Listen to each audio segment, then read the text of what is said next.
So good morning guys. तो चलिए start करते हैं आज की यानी कि 13 नवंबर के इंपॉर्टेंट करंट अफेयर्स को। इस प्रश्न में आपसे पूछ रहे हैं अभी हाल ही में रिलायंस इंडस्ट्रीज लिमिटेड ये किस राज्य में भारत का पहला मल्टी मॉडल लॉजिस्टिक पार्क विकसित करेगा? तो आंसर होगा तमिलनाडु में। तो देश के दूसरे सबसे अमीर आदमी है मुकेश अंबानी और उनकी जो कंपनी है Reliance industries limited win Tamil Nadu के में देश का पहला मल्टी मॉडल लॉजिस्टिक पार्क बनाएगी। तो पीपीपी यानी कि पब्लिक प्राइवेट पार्टनरशिप में बनाए जा रहे इस प्रोजेक्ट में करीब 1424 करोड़ रुपए की लागत आएगी। इसमें करीब 783 करोड़ रुपए का निवेश रिलायंस करेगी।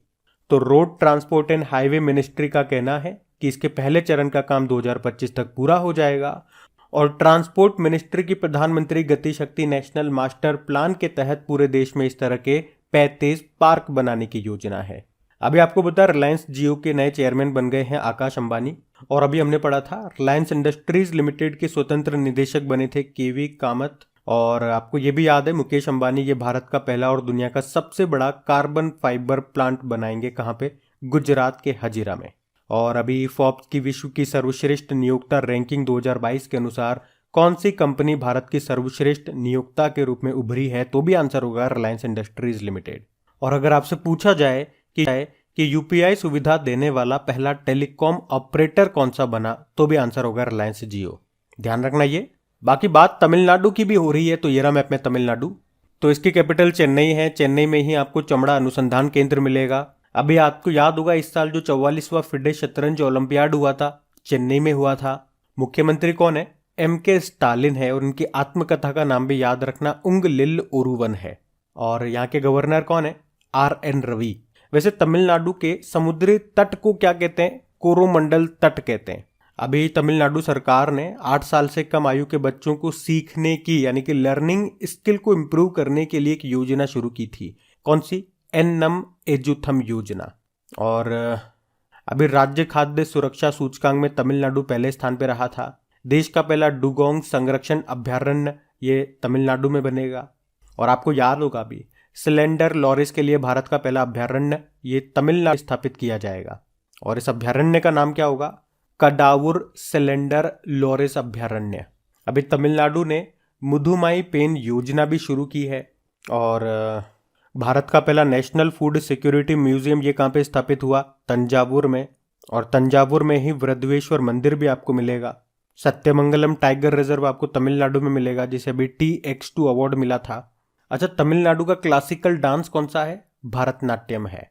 तो ये सारे पॉइंट्स आप याद रखना। बढ़ते हैं अभी आगे। और आज वीडियो लेट आ रहा है उसका कारण ये है कि रात में पता नहीं सर्दी लग गई क्या हो गया कि बहुत तेज सर दर्द कर रहा था, कुछ बोला नहीं जा रहा था। तो बस एक ही चाह रहा था मेरे पास कि गोली खा लूँ और सो जाऊँ। इसीलिए रात में ये तैयार नहीं हो पाया क्योंकि वीडियो बनाने के लिए बोलना पड़ता है और बोलते ही सर दर्द हो रहा था। खैर अभी काफ़ी आराम है तो ये अभी मैं इसलिए आपको लेट दे पा रहा हूँ। चलो अगला प्रश्न देखते हैं। फिर बताइए दक्षिण भारत की पहली वंदे भारत एक्सप्रेस ट्रेन ये मैसूर और किसके बीच में चलेगी? तो आंसर होगा चेन्नई। अभी प्रधानमंत्री नरेंद्र मोदी ने दक्षिण भारत की पहली वंदे भारत एक्सप्रेस ट्रेन को हरी झंडी दिखाई है। कहां से कहां चलेगी? मैसूर से चेन्नई। एक्चुअली में अभी मोदी जी ने इसे KSR रेलवे स्टेशन बंगलुरु से शुरू किया है। इससे पहले आपको पता है देश में 4 वंदे भारत ट्रेनें चल रही है, ये 5वीं हो गई है। अच्छा, पहली जो 4 चल रही है वो कहां से कहां चल रही है? तो सबसे पहली चली थी नई दिल्ली से वाराणसी, दूसरी चली थी नई दिल्ली से कटरा, तीसरी चली गांधीनगर और मुंबई के बीच में, चौथी चली दिल्ली से ऊना यानी कि हिमाचल प्रदेश और दिल्ली के बीच में, और अभी ये 5वीं चेन्नई से मैसूर चली है। ये दक्षिण भारत की पहली है तो इसको आपको याद रखना है। और जो फर्स्ट नंबर की है वो आपको याद रखना है नई दिल्ली से वाराणसी वाली। ये जो वंदे भारत एक्सप्रेस ट्रेन है इसे सेमी हाई स्पीड ट्रेन कहते हैं। ट्रेन 18 के नाम से भी इसको जानते हैं।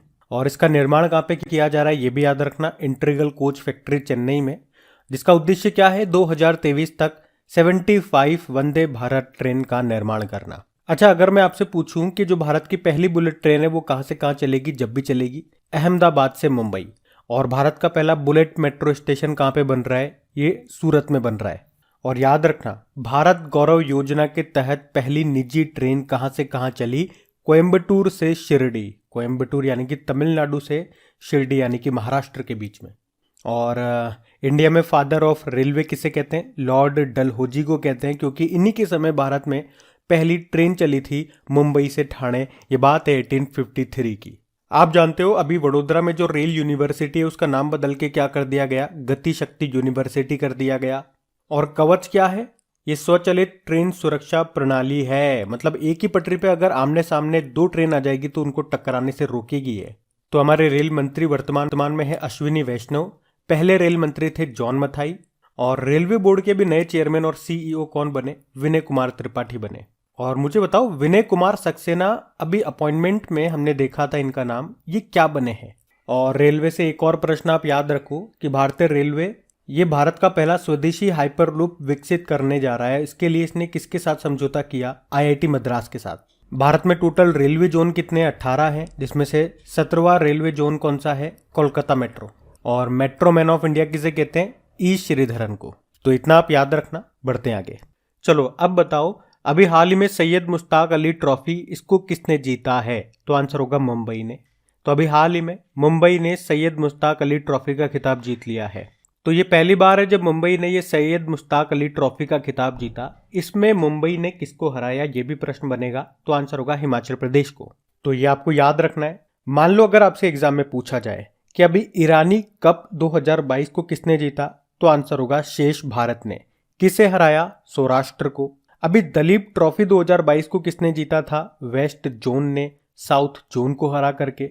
अभी रणजी ट्रॉफी किसने जीती, मध्य प्रदेश ने जीती है, मुंबई को हरा करके। और अभी आपने पढ़ा है एशिया कप, पुरुषों का जो एशिया कप है 2022 जो कि यूनाइटेड अरब अमीरात में हुआ, उसको श्रीलंका ने जीता था पाकिस्तान को हरा करके। लेकिन महिलाओं का जो एशिया कप हुआ था अभी बांग्लादेश में हुआ था, उसको भारत ने जीता है श्रीलंका को हरा करके। आईपीएल की बात कर ले 2022 में ये इसका 15वां संस्करण था जो कि भारत में हुआ था। किसने जीता, गुजरात टाइटन ने जीता राजस्थान रॉयल को हरा करके। और इस बार याद रखना टोटल 10 टीमें खेली थी। 2 नई टीमें कौन कौन सी शामिल हुई थी, एक तो ये गुजरात वाली और एक लखनऊ वाली। इसी तरह से क्रिकेट से संबंधित कुछ और भी ट्रॉफीज और कप्स होते हैं, वो भी याद रखो। जैसे कि सीके नायडू ट्रॉफी आपसे पूछ लिया जाए, देवधर ट्रॉफी पूछ लिया जाए, नेहरू कप हो गया, रानी झांसी ट्रॉफी हो गया, सहारा कप हो गया। इन सब का संबंध आपके क्रिकेट से है, क्योंकि स्टैटिक प्रश्न बन जाते हैं ऐसे, वो आपको ध्यान रखने पड़ेंगे। हम बढ़ते आगे। फिर बताइए अभी हाल ही में विश्व निमोनिया दिवस कब मनाया जाता है, तो आंसर होगा 12 नवंबर को। तो हर साल 12 नवंबर को वर्ल्ड निमोनिया डे के रूप में मनाया जाता है। इस दिन को मनाने का उद्देश्य है इस बीमारी के प्रति लोगों में जागरूकता पैदा करना। और इस बार की थीम क्या है, निमोनिया इफेक्ट एवरीवन। पहली बार इसको 2009 में मनाया गया था। निमोनिया की बात करें तो ये सांस से जुड़ी एक गंभीर समस्या है जिसमें फेफड़ों में इन्फेक्शन हो जाता है। अच्छा, इससे संबंधित एक प्रश्न एग्जाम में पूछा जाता है, अगर आपके साइंस आती है एग्जाम में तो प्रश्न सुनो क्या है, निमोनिया में कौन सा अंग प्रभावित होता है, तो इसका उत्तर होगा फेफड़े। ये वो प्रश्न बता रहा हूं जो एग्जाम में डिट्टो छपता है आपके। और अगर आप में से इस वीडियो को वेरी फर्स्ट टाइम कोई देख रहे हैं तो आपको बता दूं, आपकी जो क्रिक एग्जाम एप्लीकेशन है जहां पे आपको डेली, वीकली और मंथली की क्विज और पीडीएफ मिलेगी, वहां पे हमने 2 तरह की क्विज और स्टार्ट की आपके लिए, मॉर्निंग में और इवनिंग में। मॉर्निंग में आपको टॉप 10 स्टैटिक क्वेश्चंस का क्विज मिलेगा, और वो स्टैटिक क्वेश्चंस कौन से होंगे, जो आपके करंट अफेयर से लिए जा रहे हैं। जैसे कि आपने पढ़ा अभी क्रिकेट पे संबंधित कोई प्रश्न आपने पढ़ा स्पोर्ट्स में, तो आपसे स्टैटिक बना करके पूछ लिया जाएगा। जैसे कि अभी हमने पढ़ा था दलीप ट्रॉफी, मान लो दलीप ट्रॉफी हमने पढ़ा, तो प्रश्न ऐसे बन जाएगा दलीप ट्रॉफी का संबंध किससे है, तो ये स्टैटिक प्रश्न बन गया। क्योंकि ये ट्रॉफी अभी न्यूज में थी, इसको किसी ने जीता है, तो कहने का मतलब ये है कि स्टैटिक प्रश्न भी कहां से लिए जा रहे हैं, जो अभी करंट में चल रहे हैं ना टॉपिक, उन्हीं से बन रहे हैं। कोई नेशनल पार्क अभी न्यूज में आ गया, अभी 53 नंबर का नया आपका टाइगर रिजर्व बन गया, तो आपसे पूछ लेंगे वो रानीपुर वाला जो टाइगर रिजर्व है वो किस राज्य में स्थित है, तो ये स्टैटिक बन गया। लो, तो आप उसको डेली लगाया करो, डेली मिलेगी आपको मॉर्निंग में क्विज। और इवनिंग में साइंस से संबंधित, जनरल साइंस से संबंधित आपको टॉप 10 क्वेश्चंस मिलेंगे। और मैं आपको बता चुका हूं वो क्वेश्चंस आपके वही हैं जो आपके किसी न किसी गवर्नमेंट एग्जाम में पूछे गए हैं। तो उससे आपको ये पता चलेगा या आपकी इस तरह की प्रैक्टिस होगी क्वेश्चंस की, जो कि एग्जाम में क्वेश्चंस आते हैं। आपको पता लगेगा एग्जाम में किस तरह के क्वेश्चंस पूछा रहे हैं। हो सकता है कई क्वेश्चंस आपको रिपीट भी मिले, क्योंकि वो क्वेश्चन हो सकता है एक से ज्यादा एग्जाम में पूछा गया है, तो मैं तो डालूंगा ना उसको, तो आप उनकी प्रैक्टिस जरूर करें। और जैसे जैसे आप आगे बढ़ते जाएं, तो ऐसा नहीं है पीछे वाली क्विज को छोड़ दो, पीछे वाली भी क्विज कोई सी भी उठा करके उसको लगाओ। मुश्किल से 2 मिनट ही तो लगते हैं 10 क्वेश्चन लगाने में, इसीलिए एक टेस्ट में, एक सेट में मैं आपको 10 क्वेश्चन से ज्यादा नहीं दे रहा हूँ। ताकि आप पीछे वाले क्वेश्चंस को भी रिवाइज कर सकें। क्रैक एग्जाम एप्लीकेशन का लिंक नीचे डिस्क्रिप्शन में है, और कंटेंट अच्छा लगता है, मेहनत अच्छी लगती है तो प्लीज लाइक करके शेयर जरूर करें। आपका पॉजिटिव रेस्पॉन्स मिलेगा तो आपके लिए मुझे भी मेहनत करने में मजा आएगा। चलो अभी बढ़ते हैं आगे। अच्छा, आगे क्या बढ़ते हैं, पहले रिवाइज कर लेते हैं कि नवंबर में कौन कौन से डे मनाए हमने। 1 नवंबर को वर्ल्ड वैगन डे मनाया, 3 नवंबर को पहला अंतर्राष्ट्रीय बायोस्फीयर रिजर्व डे मनाया, 5 नवंबर को विश्व सुनामी जागरूकता दिवस होता है, 7 नवंबर को राष्ट्रीय कैंसर जागरूकता दिवस मनाया, 8 नवंबर को वर्ल्ड रेडियोग्राफी डे, 9 नवंबर को राष्ट्रीय कानूनी सेवा दिवस, अभी 10 नवंबर को विश्व विज्ञान दिवस के रूप में मनाया था। तो ये आप ध्यान रखना। बढ़ते हैं आगे। चलिए बताइए, अभी हाल ही में स्विट्जरलैंड पर्यटन ने किसे अपना ब्रांड एम्बेसडर बनाया है? तो आंसर होगा नीरज चोपड़ा को। तो स्विट्जरलैंड पर्यटन ने ओलंपिक स्वर्ण पदक विजेता नीरज चोपड़ा को अपना मैत्री राजदूत नियुक्त किया है। तो स्विट्जरलैंड टूरिज्म के फ्रेंडशिप ब्रांड एम्बेसडर के रूप में नीरज चोपड़ा देश में अपने अनुभवों को साझा करेंगे। अभी आपको याद भी होगा, स्विट्जरलैंड के लुसाने में जो ओलंपिक संग्रहालय है, म्यूजियम है, उसको अपना स्वर्ण पदक जीतने वाला भाला भी दान किया था नीरज चोपड़ा ने। वैसे इससे पहले Neeraj Chopra Tata AIA life insurance के भी ब्रांड एम्बेसडर बन चुके हैं, और एक प्लांट बेस्ड मीट बनाने वाली कंपनी है गुड डॉट, उसके भी ये ब्रांड एम्बेसडर बने थे। अभी लियोनल मेसी आपको पता है फुटबॉलर है, अभी बायजूस के ये ग्लोबल ब्रांड एम्बेसडर बने थे। Rohit Sharma max life insurance के बने थे, और एक कन्नड़ एक्टर हैं किच्चा सुदीप, जिनको अभी कर्नाटक सरकार ने अपनी पुण्य कोटि दत्तू योजना के लिए ब्रांड एम्बेसडर बनाया था। वहीं हीरो मोटोकॉर्प के ब्रांड एम्बेसडर बने थे साउथ एक्टर रामचरण, और युवराज सिंह नेत्रहीन T20 वर्ल्ड कप जो कि भारत में होंगे उसके लिए ब्रांड एम्बेसडर बने थे। रवि शास्त्री अभी फैन कॉड के ब्रांड एम्बेसडर बने थे। स्मृति मंदाना की बात करेंगे तो गल्फ ऑयल इंडिया की ब्रांड एम्बेसडर बनी। सौरव गांगुली अभी बंधन बैंक के और ड्रीम सेट गो के लिए ब्रांड एम्बेसडर बने थे। महेंद्र सिंह धोनी अभी नवी टेक्नोलॉजीज और गरुड़ एरोस्पेस के ब्रांड एम्बेसडर बने थे। तो ये कुछ इंपॉर्टेंट नाम है, ये भी आप याद रखना। बढ़ते आगे। चलो बताओ, अभी उड़ीसा के मुख्यमंत्री ने किस वर्ष के अंत तक उड़ीसा को स्लम मुक्त बनाने की घोषणा की है? तो आंसर होगा 2023। तो अभी उड़ीसा के मुख्यमंत्री कौन? नवीन पटनायक। उन्होंने राज्य को दिसंबर 2023 के अंत तक झुग्गी मुक्त बनाने की घोषणा की है। इसके लिए बीजू मॉडल कॉलोनियां विकसित की जा रही है, जो झुग्गी वासियों को भूमि अधिकार देने के साथ साथ बुनियादी सुविधाएं भी प्रदान करेंगी। अच्छा, आपको याद है 2023 में ही मेंस हॉकी वर्ल्ड कप खेला जाएगा उड़ीसा में। उड़ीसा में आपको पता है भारत का सबसे बड़ा हॉकी स्टेडियम बन रहा है, और जिसका नाम बिरसा मुंडा के नाम पे रखा गया। वैसे आपको बता दूं, 2023 में जो 37 नंबर के नेशनल गेम्स होंगे ना, वो कहाँ पे होंगे? गोवा में होंगे। अभी 2022 वाले 36 नंबर के राष्ट्रीय खेल गुजरात में हुए थे, जिसका शुभंकर था सवज, मतलब होता है इसका शावक। 2023 में 19वीं एशियन गेम्स भी होंगे चाइना के हांगजो में। और यूनाइटेड नेशन जनरल असेंबली ने 2023 को मोटे अनाज का अंतर्राष्ट्रीय वर्ष के रूप में घोषित किया था। और 2023 में ही 13वां क्रिकेट वर्ल्ड कप भी होगा भारत में। और 2023 में under 19 women's T20 world cup होगा साउथ अफ्रीका में।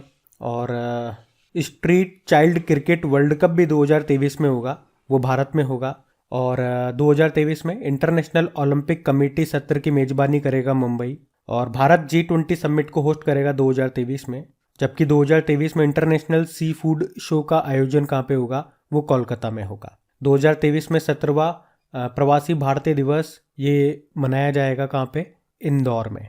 तो ये भी कुछ इंपॉर्टेंट आयोजन है जो आपके 2023 में होने वाले हैं। सारे इंपॉर्टेंट हैं, लेकिन फिर भी बात यहाँ पे उड़ीसा की है, तो उसको भी आप देख लीजिए। ये रहा मैप में उड़ीसा।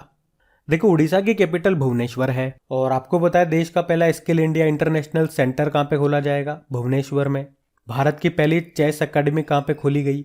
भुवनेश्वर में। और देश का पहला फायर पार्क का उद्घाटन भी किया गया भुवनेश्वर में। यहाँ के मुख्यमंत्री नवीन पटनायक हैं, गवर्नर है गणेशी लाल। अच्छा, अभी उड़ीसा के पुरी का जो गोल्डन बीच है उसका नाम याद रखना। आपसे पूछा जा सकता है गोल्डन बीच ये किस राज्य में स्थित है? उड़ीसा में। क्यों याद रखना भैया?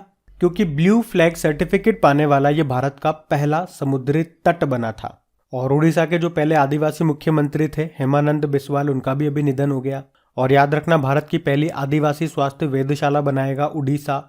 अभी उड़ीसा की जो मो बस सेवा है उसको संयुक्त राष्ट्र लोक सेवा पुरस्कार भी मिला था। कोणार्क सूर्य मंदिर ये आपको उड़ीसा में मिलेगा। और 100% हरित ऊर्जा से चलने वाला ये भारत का पहला मंदिर बना। इस मंदिर को किसने बनाया? गंग वंश के शासक नरसिंह देव फर्स्ट ने बनाया। अच्छा, कुछ महोत्सव जो हैं उड़ीसा से आप याद रखना, जैसे कि नुआखाई महोत्सव हो गया, छऊ महोत्सव हो गया, बोईता बंदना महोत्सव हो गया, कोणार्क नृत्य महोत्सव हो गया, बाली जात्रा महोत्सव हो गया, एक रजा पर्व याद रखो। इन सब का आयोजन होता है आपके उड़ीसा में, ध्यान रखना ये। और हाँ, एक और पॉइंट याद रखना कि एशिया की सबसे बड़ी खारे पानी की लगून झील ये आपको मिलेगी उड़ीसा में, जो कि है चिल्का लेक। और ये इंपॉर्टेंट क्यों है? क्योंकि भारत की पहली रामसर साइट बनी थी ये 1981 में, इसको दर्जा मिला था।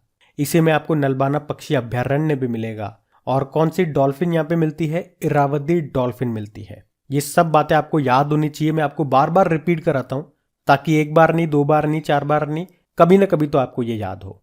अभी हम बढ़ते हैं। चलो बताओ, हाल ही में आईसीसी के स्वतंत्र अध्यक्ष अभी किसे चुना गया? तो आंसर होगा ग्रेग बार्कले को। और आप जानते हो अभी तक आईसीसी के चेयरमैन यही थे, ग्रेग बार्कले। ये न्यूजीलैंड से हैं और अभी आईसीसी ने इनको दूसरे 2 साल के कार्यकाल के लिए आईसीसी के स्वतंत्र अध्यक्ष के रूप में फिर से चुन लिया है। इससे पहले वो न्यूजीलैंड क्रिकेट के अध्यक्ष भी रह चुके हैं और ICC men's cricket world cup 2015 के निदेशक भी थे वो। आप जानते हो अभी बीसीसीआई के 36वें नंबर के अध्यक्ष कौन बने? सौरव गांगुली के बाद रॉजर बेन्नी। अभी इसरो के आदित्य L1 मिशन के प्रधान वैज्ञानिक बने थे शंकर सुब्रमण्यम। सीएसआईआर की पहली महिला डायरेक्टर जनरल बनी है नल्ला थम्बी कलाई सेल्वी।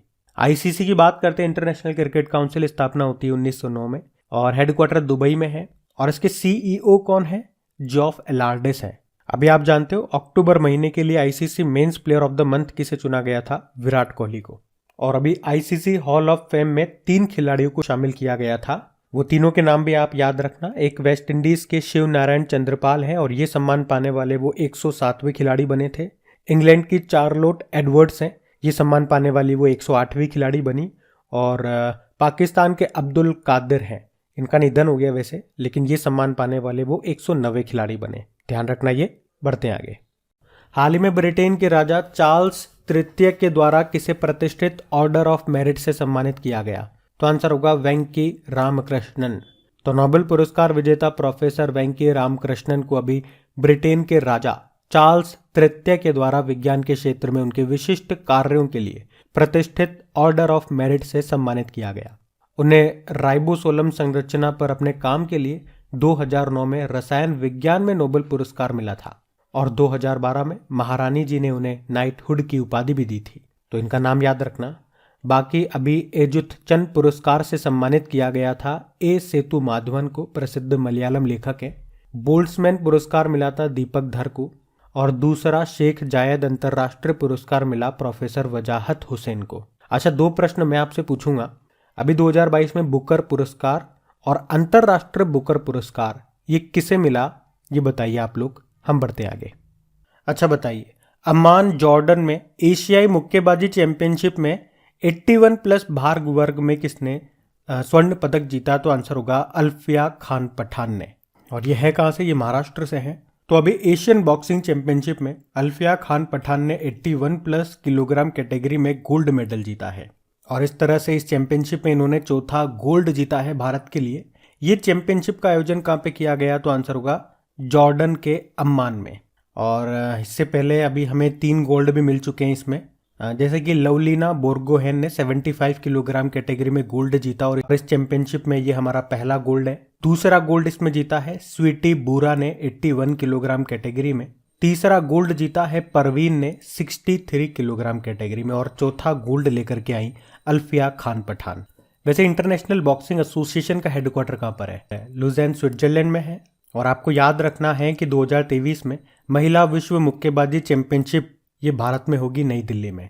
अभी 2022 में कहाँ पे हुई थी महिला विश्व मुक्केबाजी चैंपियनशिप? टर्की के इस्तांबुल में हुई थी, जिसमें टॉप पे टर्की था। भारत इसमें चौथे स्थान पे रहा था, जिसमें भारत ने 1 गोल्ड और 2 ब्रोंज जीते थे। 1 गोल्ड निखत जरीन ने जीता था 52 किलोग्राम कैटेगरी में। तो ये भी आप याद रखना। बढ़ते आगे। चलो बताओ, अभी हाल में किसने फिट इंडिया स्कूल सप्ताह के शुभंकर तूफान और तूफानी का शुभारंभ किया? तो आंसर होगा पीवी सिंधु ने। तो अभी 2 बार के ओलंपिक पदक विजेता पीवी सिंधु, जो कि हमारी शटलर है, अभी इन्होंने वर्ष 2022 के लिए फिट इंडिया मूवमेंट की फिट इंडिया स्कूल वीक पहल के लिए शुभंकर यानी कि मैस्कॉट तूफान और तूफानी को लॉन्च किया है। तो इस बार फिट इंडिया स्कूल वीक का ये चौथा संस्करण है जो 15 नवंबर 2022 से शुरू हुआ। आपको बता दूं, प्रधानमंत्री नरेंद्र मोदी जी ने 2019 में फिट इंडिया अभियान को लॉन्च किया था। ये अभियान स्कूल में फिटनेस की आदतों को विकसित करने और छात्रों के बीच फिटनेस और खेल के प्रति जागरूकता बढ़ाने के लिए है। अच्छा, अब एक प्रश्न का उत्तर आप लोग दो कि खेलो इंडिया यूनिवर्सिटी गेम्स का जो तीसरा संस्करण जो 2023 में होगा कहाँ पे होगा, और खेलो इंडिया यूथ गेम्स का जो 5वां संस्करण 2023 में है वो कहाँ पर होगा, ये बताओ। अब हम बात करेंगे कल के वीडियो में पूछे गए प्रश्न के उत्तर की। तो कल आपसे पूछा गया था कि 2023 में खेलो इंडिया यूनिवर्सिटी गेम्स की मेजबानी कौन करेगा। अच्छा, ये प्रश्न तो अभी आपसे पूछा ही था, कोई बात नहीं, इसका उत्तर आप सभी ने वैसे भी सही दिया है, उत्तर प्रदेश। और देखो, इन सभी का क्विज बना करके अपलोड कर दिया गया आपकी करेक्ट एग्जाम एप्लीकेशन पे, वहीं पे इनकी पीडीएफ भी आपको मिल जाएगी। और अभी तक वीडियो को आपने लाइक नहीं किया, भूल गए तो प्लीज़ लाइक करके अपने दोस्तों के साथ में शेयर ज़रूर कर देना। Thank you.